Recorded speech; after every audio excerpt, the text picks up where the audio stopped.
What is up, my fellow net dwellers? Couch Command here, and today we're doing another Frelling video game news I care about. This is a show where I talk about the different video game news over the past week that I cared about. Up first, just released this week, we have the campaign for Halo Infinite, and as a surprise to most players, or at least as a surprise to me, 343 actually did a good job for once. As a fan of the original Halo, with Halo 2 and Halo Reach being two of my top favorite Halo games, when 343 took over and launched Halo 4, I only made it through about the first two campaign missions before they just lost me. It didn't feel like Halo. I played through Halo 5 with friends and was shocked that they actually managed to make a worse game than Halo 4. With the addition of microtransactions to online multiplayer and switching to having an open world concept for the missions in Halo Infinite, it seemed like 343 was going to continue their losing streak by releasing another flop. But surprisingly, it's actually a decent Halo outing. While I wouldn't say it's the best Halo game I've ever played, it is by far the best 343 Halo game I've played. The addition of the grappling hook actually helps combat pacing and allows for you to quickly get in and out of fights. The pistol feels very similar to Halo 1's, where you can easily one-hit kill grunts, or use it to double tap jackals using the shield combo, where you just tap once into the shield gap and then another one through the head. There's also the addition of being able to yeet fusion coils at enemies, which is just endless amounts of fun. I've only put in a couple hours of gameplay as of this video, but I'm looking forward to undertaking Legendary again with my buddies. We haven't 100%ed a Legendary Halo campaign since Halo Reach, and I think they'd totally be down to do it again for this outing. And for anyone that made it this far in the video, here's where you can find the collectibles in the first map. If you miss this first audio log, there's no helping you. It's literally as soon as you get off the elevator.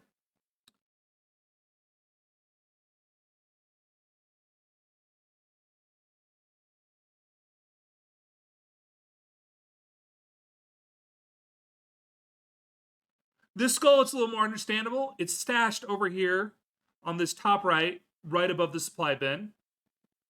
Pretty easy to miss.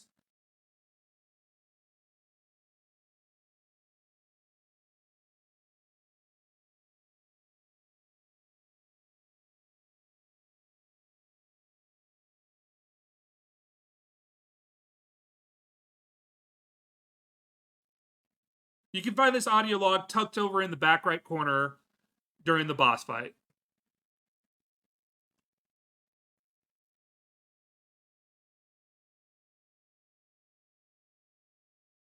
Up next, we've got another release trailer. This one is for the game The Day Before. This is a third-person zombie survival game that, from what the trailer shows, seems to play very similarly to The Division. It doesn't take the normal zombie route that we've gotten used to, like DayZ or 7 Days, instead focusing more on going out with a group and acquiring resources for a community than actually building and defending your own stuff. There is looting, there's vehicles, and guns aplenty. I am a bit concerned that all the gameplay I was shown, though, or at least what I assume was gameplay, lacked any real HUD, which is very critical to these third-person shooters where you don't actually have an easy way to see your different assets. You can't tell if your gun's jammed, you can't tell your ammo count. It needs to be relayed to you. The trailer did look good, however, and I'm hoping they can deliver a good product for when it comes out. On a side note, whoever decided this here was a good idea for showing the release date needs to return their marketing degree. Be clear and to the point. This random setting of times while it slowly counts down a year from 2026 just left a sour taste in my mouth for a trailer that already was making me think that this is just Z Division. You know, the spin-off of The Division where instead of people just dying, they become zombies instead. I'm hoping it's not, but we're really going to have to wait and see on this one. Finally, Game Pass has added some more games just in time for the holidays. We have a total of about 15 new games released to the PC Game Pass since their first batch of releases earlier this month. As one might expect for the holiday time, they seem to focus a little more on kid-friendly games than they normally do. We have releases like Broken Age, which is a point-and-click adventure game, Paw Patrol Save Adventure Bay, which is a very modern Spyro feel to it, Race with Ryan, which is a non-Nintendo Mario Kart, and Transformers Battlegrounds, which basically takes EPSCOM and makes it cartoony. And lastly, there's also Ben 10 Power Trip, which is basically a Dynasty Warriors hack and slash utilizing Ben 10. Speaking of Dynasty Warriors, we also have the release of One Piece Pirate Warriors, which is an actual Dynasty Warriors game focusing on going through hacking and slashing as the Straw Hat crew.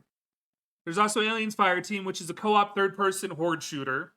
Serious Sam 4, which is a first-person shooter that maintains its original Doom mixed with Duke Nukem Phil. The Halo Infinite campaign, which I talked about at the start of this video. And Firewatch, which is a story and cinematic-driven game with some beautiful visuals. And then there's The Lake, which is a story-driven game, kind of like Firewatch, but not really, where you take on the identity of Kate as she returns to her hometown and goes through a variety of relationships, deciding whether or not she's going to stay. Wondered Labyrinth is a 2D hack and slash, very reminiscent of the old Castlevania games. The Gunk is an action-adventure sci-fi game where you use the power gauntlet to heal a planet.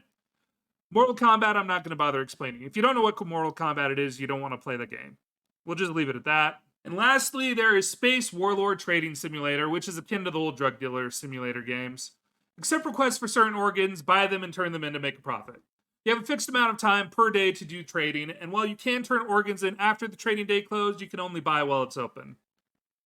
But that is it for all the new Game Pass editions. This was Frelling News I Care About this week.